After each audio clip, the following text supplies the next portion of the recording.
How's it going, everyone? I'm Daniel Rodriguez. It's time to review Wayward Pines Season 2, Episode 1, titled Enemy Alliance. This is the Season 2 premiere, and in spoiler review, make sure you have seen the episode. We're going to discuss the episode. It should take me less than 2 minutes. Oh, I put 3, but 2 minutes to recap the episode, give you the pros, cons, and final score. Thanks so much for joining me. And, hell, man, I haven't seen none of the promos, and a lot of my followers who have been following me who've seen my Wayward Pines Season 1 back in June and July, like when it first started premiering on Fox, we had so much fun. I mean, the people that were around that summer, you know, some stay, some go. But when we had, I mean, every week was so fun reviewing Wayward Pines and people, and we interacted and like, oh, I think this is going to happen. I think that's going to happen. I think it's aliens. I remember when we were doing all the theories and everything, dude. It was so much fun. And now Wayward Pines Season 2 is on. I did not do no promo. I didn't see no promos. I didn't see no trailers, no photos. I've been staying away from it so I could be surprised. You know what I'm saying? So, well, am I surprised? Yeah, I am. Let's get on to it. Let's get right to it, man. It's a little crazy. Without Matt Dillon, you know, without Matt Dillon, I know it's very hard to change. It's very hard to change from somebody because Matt Dillon is really awesome guy. But we have a few returning characters from Season 1. I'm not going to spoil nothing from Season 1, but if people have seen the recap when you saw Wayward Pines Season 2, then you sort of already know what happens.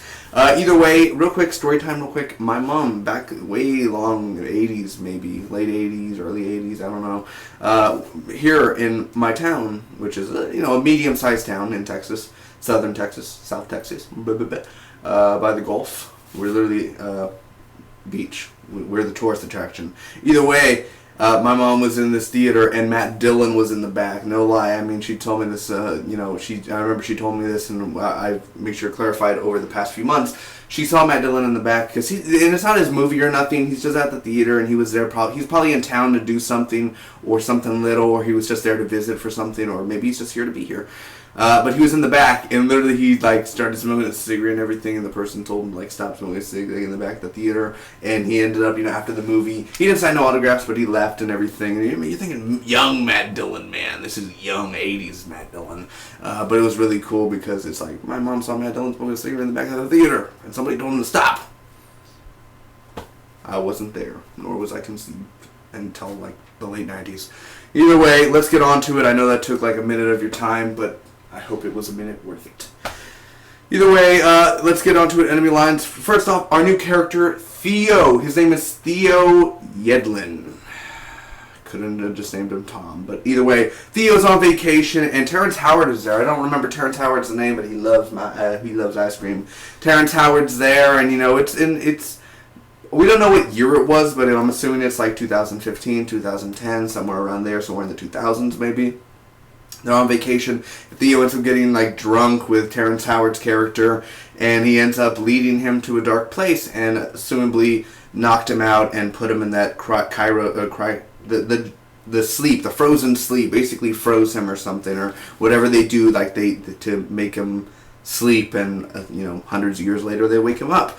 So anyway, he's in Wayward Pines. They transport him, but he ends up escaping, dude. He just freaking rolls out of the car, and there's a bunch of rebellion people. They end up blowing that car up, not hurting anybody, but which is cool. But it's great to see the rebellion come back, or the resistance. They're rebelling against the Wayward Pines order, which is cool to see because that's how it sort of started in Season 1, or towards the end. Which all I'm saying is the rebellion. There's this whole idea of going against the main people of Wayward Pines.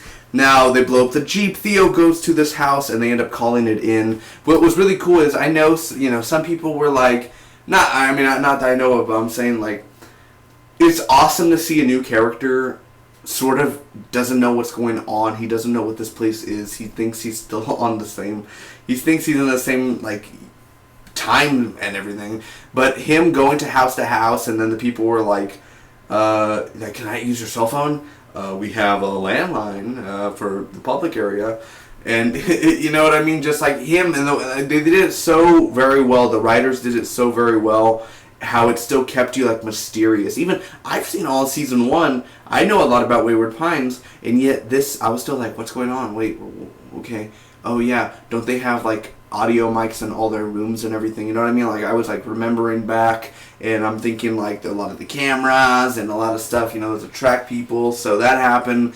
He ends up getting caught, and he has to do surgery on this girl because he is a doctor. So Ben is the leader of the rebellion. Oh, he's one of the leaders of the rebellion. And remember, many people will remember, I didn't like Ben in season 1. I thought he was annoying. He was always mean to Mr. Dillon, Mr. Matt Dillon. I mean, if Matt Dillon's your daddy, you just listen. But either way, Ben was he was a very, very troubled child. He really was. And in this season, he has freaking good hair and everything. He grew up a little bit more. And I'm like, wow, Ben. Where was this in season 1? Ben. Wow. Like, Ben really changed up a little bit, dude. His hair is all, like, he could be, like, a badass freaking, like, boom, boom, freaking, not Jesse Pinkman style, but he could be, like, now he's a likable character in a sort of way where, like, Ben, alright, don't get annoying. Don't get on my nerves, man. Just be cool. Be chill. Wayward Pines this motherfucker. Either way, that happens. So this girl is in shock therapy. Don't know why that's going on, but this girl ends up being in shock therapy. And Theo is sent to the hotel where this guy named Xander ends up coming to him, and he's going to bring him to Ben and, you know, the rebellion. But these executions begin, and, you know, I don't know where Xander went. Theo ends up looking at the stage, and this whole execution starts and all that stuff. And Ben surrenders. He literally, because they were going to kill 2 more people because they already killed 1 person, and Ben's like, here we are. We give up. And I'm thinking to myself, like, 40 minutes into the premiere, and Ben gives up. Wow, Ben. Your father would be rolling in his grave, you know. So, well, except he has no grave.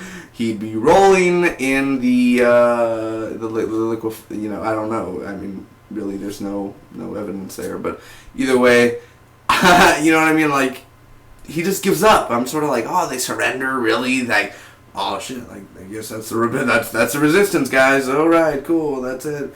So that happens. Kate kills herself, which I did not see that coming. I thought Megan, I believe the girl who has blonde hair and she's like that hypnosis teacher, her name's Megan, I believe. But oh my god, dude, I thought, you know, you think, you know, Megan's gonna kill Kate and everything, but Kate ends up freaking killing herself. That was freaking, I was like, because I was like, shit. That was a good twist. Good twist, dude. Matt Dillon would also be very, very rolling in his grave. Of course, his name was Ethan something, right? Ethan, I was going to say Ethan Hunt, but his name was Ethan, I believe. So Theo finds his wife, and him, Xander, and Ben are sent outside of Wayward Pines of the gates, and the Abbeys are there. The Abbeys arrive, and they're like, wee, and all that good stuff. So, overall, what did I think about this episode overall, man, or this premiere for Wayward Pines Season 2? First off, I'll start with the pros, the good stuff. I love the ending of this episode because it's in no man's land. Outside is a very dangerous place. You don't want to be there. The Abbeys are very dangerous things, very dangerous creatures.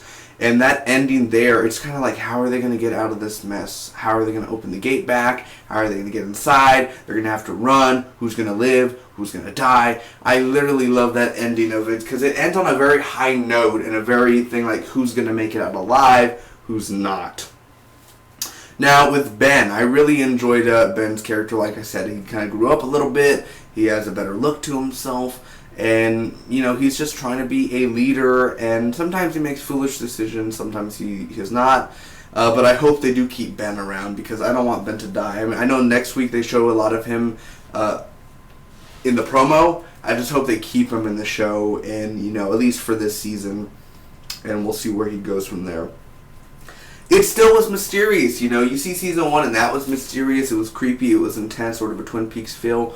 This definitely, for sure, had a very mysterious vibe. It still had that little mysterious vibe where you don't know what's going on with this first generation. Now, the rebellion, or I know when I say rebellion, I think of Star Wars, resistance, rebellion, whatever you want to call it.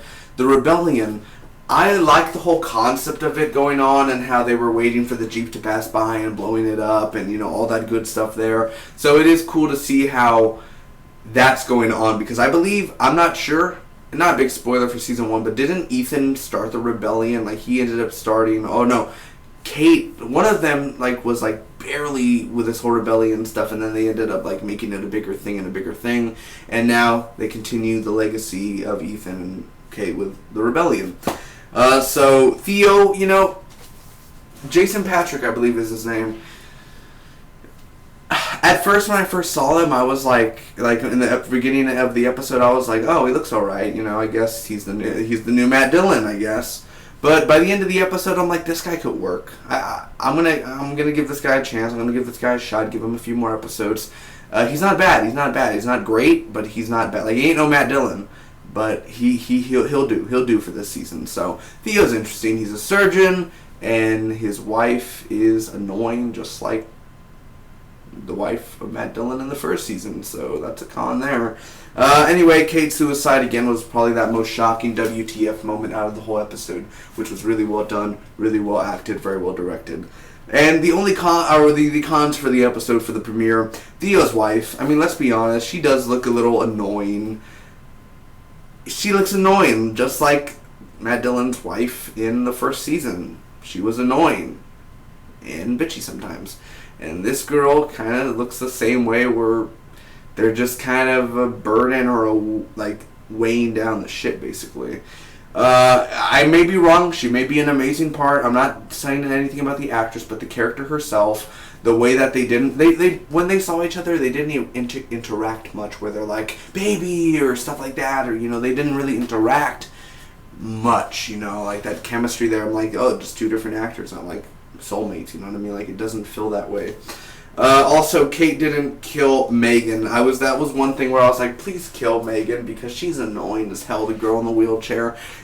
Now I have to live week after week seeing this Megan girl. Hopefully she dies this season, but she's from season 1, very annoying in season 1, so I really wish Kate would have took her down with her, man. Two more things. The flashbacks to the past, they were slow. Those were the slow pacing moments out of the episode where they go back and, you know what I mean, they show the marriage and stuff like that. That was very, going back to the vacation, they were having a little fight. All that was that slow little pacing there.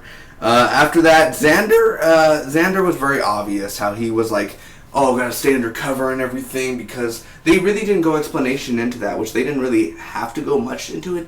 But he's kind of like, he works with Jason and like the Wayward Pines leaders, the first generation, but yet he's a rebellion.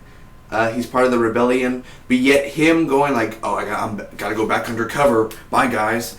You know what I mean? Like it just felt weird. It didn't mix well with the writing of how that ended up being to come, and then towards the ending of how he's locked up, and he was very obvious. Like, you couldn't, like, Xander, you can't fool anybody. You could kind of tell that you're never around, so of course something's up with you. So anyway, I'm gonna give the Wayward Pines season 2 premiere an A-, secondarily a B+. The reason I give it an A-, which is under file as great, is because I'm not lying. I enjoyed this episode where it's a great start to the season. People who didn't see season 1, I recommend you to see season 1 first, but it's fine. Watch season 2 first and then go back to season 1, because season 1 was a really good season. But it's a great start to season 2. It gives you a great recap in the beginning. It gives you a promising character, hopefully, for Theo. Ben looks awesome. It looks good to where they're giving the storyline. It doesn't look like, because Fox, they didn't renew the show until like many months later. So it's not like they were like, yeah, let's just renew it for a second, let's just get that. No, they were like, it took time for them to be like, how are we going to make this work? How's the script going to work? It wasn't meant for a second season. And right now, it's looking promising. It's looking like a lot of potential. That's why I give it an A- and secondarily a B+. It was great to good, because I enjoyed the episode a lot. That's just my opinion. I really enjoyed it. I thought it was a great start to the season. And I'm hoping here's to the future of Wayward Pines, hoping that there's no bad episodes, hoping that they keep it, constant. Next week looks good. So I'm very happy for, the original cast coming back for most part. And it sucks to see Kate go. It really sucks to see Kate go. But let's hope she didn't die in vain. She didn't die for nothing. Let's hope she, she could have at least took Megan down, though. Piss me off, Kate. You piss me off even in death. Thank you so much for watching. Make sure to comment down below. Tell me what you guys thought about Wayward Pine Season 2. If you guys want to see my Wayward Pine Season 1 playlist is down below. Hopefully I should have it down below in the comments. If you want to see my Season 1 reviews and see me a year ago, you can see me. So make sure to like, comment, and share the video, and hit that subscribe button for more. I'll be seeing you every Wednesday nights for Wayward Pine Season 2. Until next time, ladies and gentlemen, boys and girls, thanks a lot. Bye-bye.